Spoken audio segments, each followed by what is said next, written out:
Olá pessoal, tudo bem? Hoje um vídeo um pouco diferente do que estamos acostumados aqui no canal. Não falaremos de System Design, mas falaremos de um assunto muito quente em tecnologia e também muito polêmico, que é a questão das certificações em tecnologia. Hoje eu vou comentar um pouquinho o porquê fazer a certificação, por que não fazer a certificação e, se você optar por fazê-la, como ser aprovado. Um pequeno disclaimer aqui, eu não sou um especialista em certificações, né? Eu nem tenho muitas certificações assim, tenho algumas só. O que eu quero trazer hoje é a minha experiência prática, algumas dicas que eu acabei utilizando quando eu fui praticar as minhas certificações. E antes de começarmos a falar sobre como ser aprovado numa certificação, eu acho que é importante que a pessoa entenda se faz sentido para ela ou não fazer uma certificação, gastar esse tempo com isso. Eu vejo os seguintes principais argumentos para você fazer uma certificação.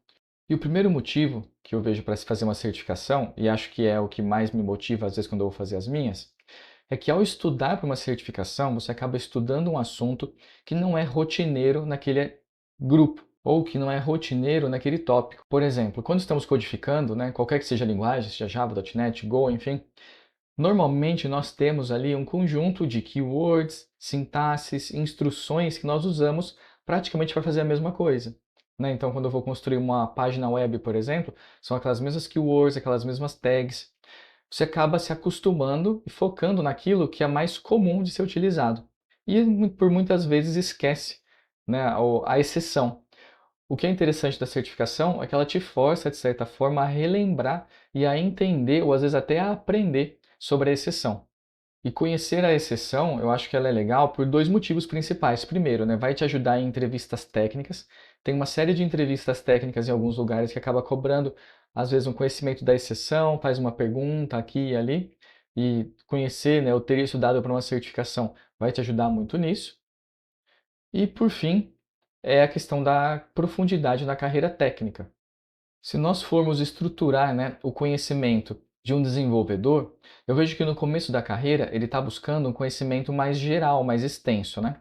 Então, a pessoa entrou na carreira de desenvolvimento, ela vai começar a aprender o que é Git, vai começar a aprender o que é versionamento de código, deployment, terminal, código, sintaxe do código, como fazer instruções, como se conectar, base de dados, network. Então, tem um conjunto de conceitos que são mais genéricos ou gerais que a gente costuma aprender no início da carreira. Conforme o tempo vai passando, é normal que a pessoa, né, ela escolha um tópico específico para se aprofundar, que é o que a gente chama, né, de formato em T ou T-shaped. Você tem aqui um conjunto de conhecimentos genéricos, que você tem uma profundidade relativamente baixa, mas você se vira, né? E tem o conhecimento específico, é onde você é especialista. Então aí que entra, eu sou um especialista front-end em React, ou eu sou um especialista back-end em C Sharp, ou sou um especialista mobile em iOS. E mesmo quando a gente fala que nós somos full stack normalmente em um front e um back, né? Eu sou full stack em Node.js, eu sei TypeScript e sei Node. Eu sou, por exemplo, full stack em Java, eu conheço back-end em Java e front-end em React.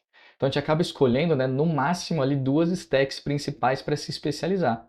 Então é muito normal que o conteúdo da certificação ele foque principalmente ali, né, no topo, no caso aqui do T, na base do conhecimento, aquilo que é mais complexo, mais específico ou especializado.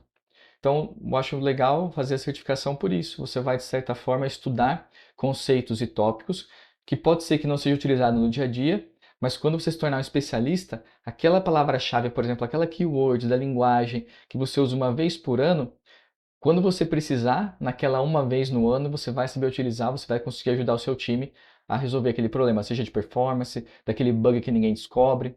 Então, sempre, né, aqueles problemas mais complexos, bug que ninguém descobre, problema de performance, escalabilidade, resiliência, normalmente são resolvidos com os conceitos especializados. Segundo ponto que eu acho legal, a maior parte das certificações elas são muito teóricas, então você vai de certa forma estudar a teoria que está por trás daquilo que você aprende na prática. É muito comum, né, uma pessoa aprender a desenvolver fazendo um software, então ela começa, seja no bootcamp, seja ali mesmo na graduação, ela começa a aprender fazendo, né, com tutoriais, com livros. E aí a certificação vem para sustentar a teoria por trás desse conhecimento mais prático. Segundo ponto, bem pragmático, é a questão da indexação na busca dos recrutadores. É muito comum, né, recrutadores colocarem às vezes palavras-chave ali na hora de fazer a busca no LinkedIn, por exemplo, e colocar a certificação como sendo uma dessas palavras. Ter uma certificação ou ter a sigla da certificação no seu perfil vai te ajudar nessa indexação. E o último ponto que eu vejo que é bastante interessante, principalmente para quem está começando na carreira de desenvolvimento, é gerar uma boa impressão, né? Quando você chega ali, quando você entra ali no time, ninguém te conhece, você está no início da carreira, ter certificações já dá uma boa impressão ou já passa aquela mensagem para as pessoas que você conhece a linguagem, conhece a sintaxe, elas podem confiar um pouco mais em você. Não deveria ser assim, né? Vou até falar depois ali por que não fazer a certificação. Eu não acho que ter a certificação te torna um desenvolvedor melhor por si só, mas gera psicologicamente essa sensação de que você conhece ou domina aquele assunto. Então, se gera a sensação e a gente pode usar isso a nosso favor, vamos utilizar, né? Vamos agora falar o porquê que eu acho que você não deve fazer a certificação. Como eu comentei, eu não acho que ter uma certificação necessariamente te torna melhor no seu trabalho. Eu acho que saber resolver problemas é uma expertise ou uma capacidade que a gente desenvolve ali na prática, no dia a dia. Então, ter uma certificação em Java não necessariamente te torna um codificador melhor ou mais rápido em Java.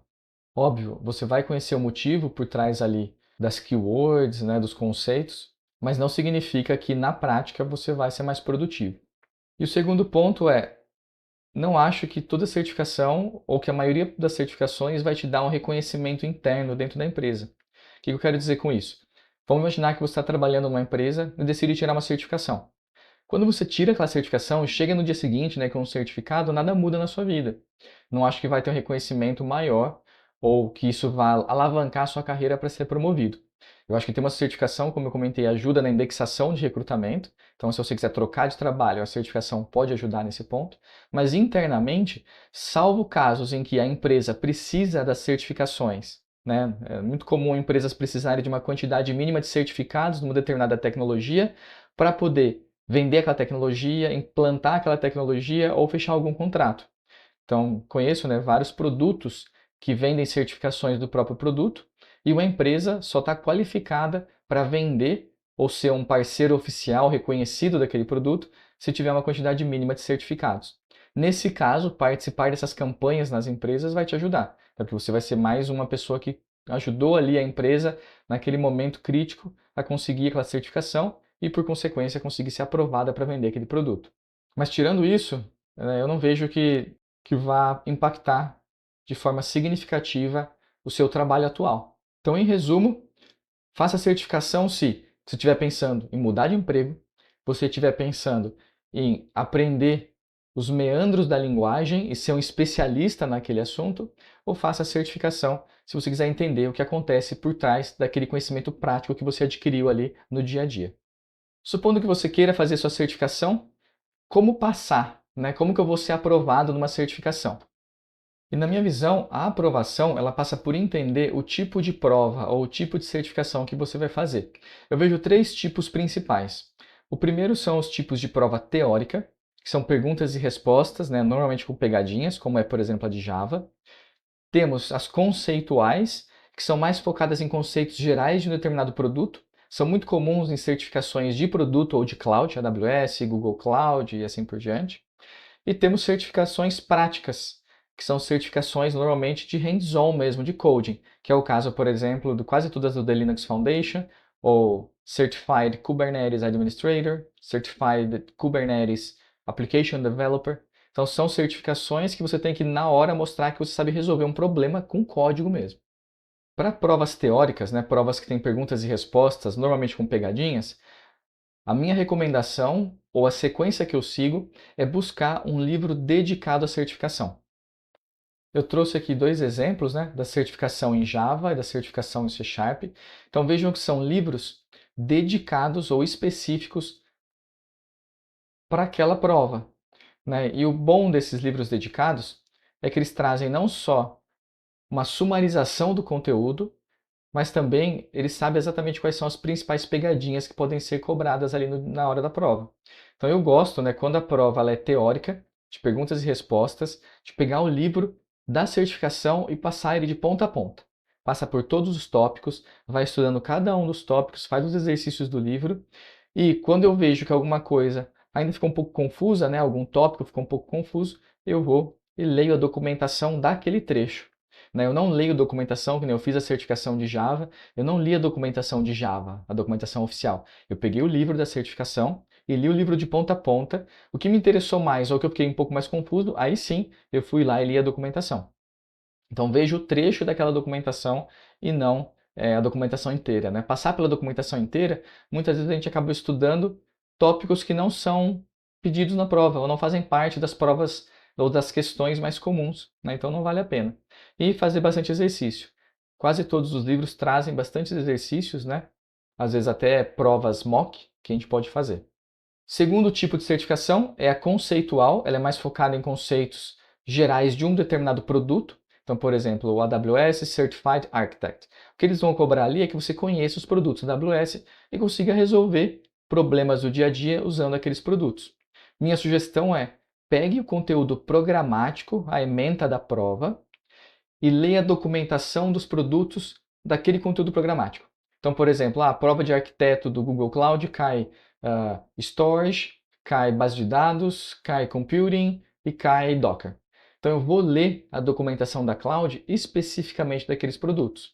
Né, as clouds, elas têm uma miríade ali de produtos, então se a gente for na AWS, você tem, sei lá, milhares de produtos, a maioria deles não cai na prova de certificação. O que vai cair são aqueles produtos mais utilizados. Então, computing, né, o EC2, o EKS, o ECS. Então, temos ali os principais produtos da cloud que são mais utilizados. São esses que vão ser pedidos ali na hora da prova. São esses que você precisa entrar no produto e entender, né, quais são os prós e contras de cada um.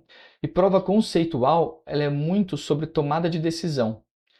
O que se busca ali é que o candidato consiga entender os produtos ou o que está disponível na prateleira e tomar uma decisão daquilo que faz mais sentido. Então é muito importante que sempre tente correlacionar um produto de uma cloud com o outro.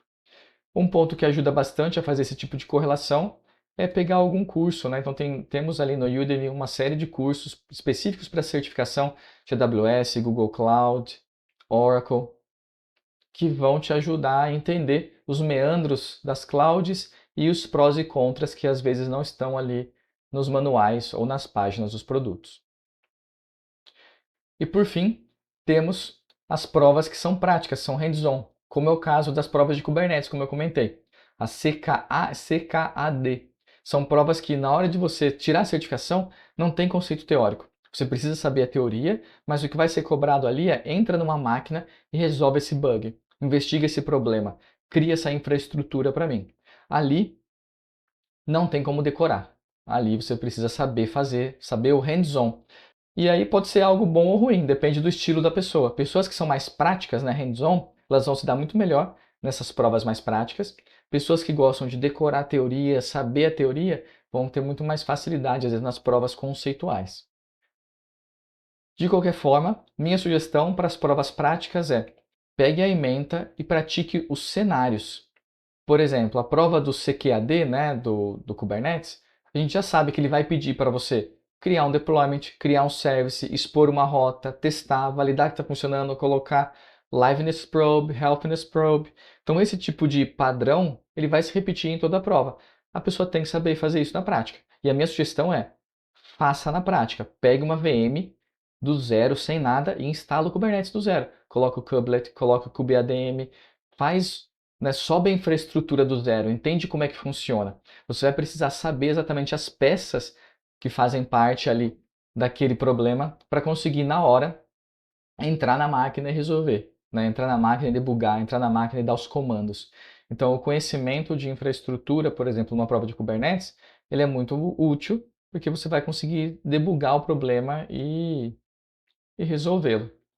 A leitura da documentação ela é bastante importante por um motivo que não é sobre a teoria, mas a maior parte das provas que são práticas, ela permite que você abra a documentação. Ela não espera que você saiba de cabeça, né, todos os comandos. Então você pode usar o help do próprio comando, pode usar o manual do próprio comando, mas você pode abrir a documentação. Só que se você abre uma documentação de um comando ou de um pedaço da infraestrutura e você não conhece, não sabe onde estão as coisas, você vai perder muito tempo da prova tentando encontrar a resposta. Então, ler a documentação vai te ajudar a saber aonde estão os manuais, ou os comandos, ou as instruções daquele determinado pedaço. Exemplo prático. Na prova de Kubernetes, você precisa expor um serviço. Ah, eu não lembro de cabeça como é que é o YAML de um service. Ok, mas se você entrar na documentação do Kubernetes, você sabe navegar na página ali de Kubernetes e chegar aonde explica como que tem um trecho de um YAML de service? Então, esse tipo de conhecimento da documentação, ele é importante porque vai te dar destreza na hora da prova. E fazer muitos exercícios práticos, né? Eu gosto de fazer basicamente duas coisas. Subir uma VM do zero e instalar tudo, isso me ajuda pra caramba. Então, se eu vou fazer uma prova de Kubernetes, subo uma VM do zero, pode ser uma máquina virtual no meu próprio PC, né? E começo a instalar, instalo o Kubernetes, crio vários hosts e começo a instalar os agentes ali, vejo como eles se comunicam, crio uma rede, quebro a rede e vejo o comportamento. Então, a prática do zero, ela ajuda a entender como cada uma das pequenas peças funciona.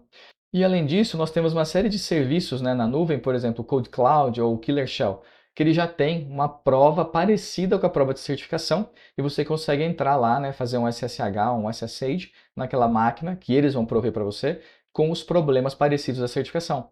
E aí você tenta resolver e ver, né, o que está faltando. Putz, eu não consegui logar na máquina. Ah, então preciso aprender a fazer login. Eu consegui logar, mas não consegui debugar um problema de rota. Preciso aprender sobre rota. Identifiquei a rota, mas ainda assim não consegui fazer um load balancing, entender sobre o load balancing. Então, o exercício prático ele vai ser seu guia para você identificar o que você sabe e o que você não sabe e se aperfeiçoar a partir dali. Então, essas são minhas sugestões. Eu acho que vale a pena fazer certificação. Não vai mudar a sua vida, mas vai te ajudar a ter um bom conhecimento ou um conhecimento mais específico sobre aquele assunto. Se ficar alguma dúvida, coloque nos comentários, né? Darei preferência para os comentários de membros. Bons estudos e boa sorte!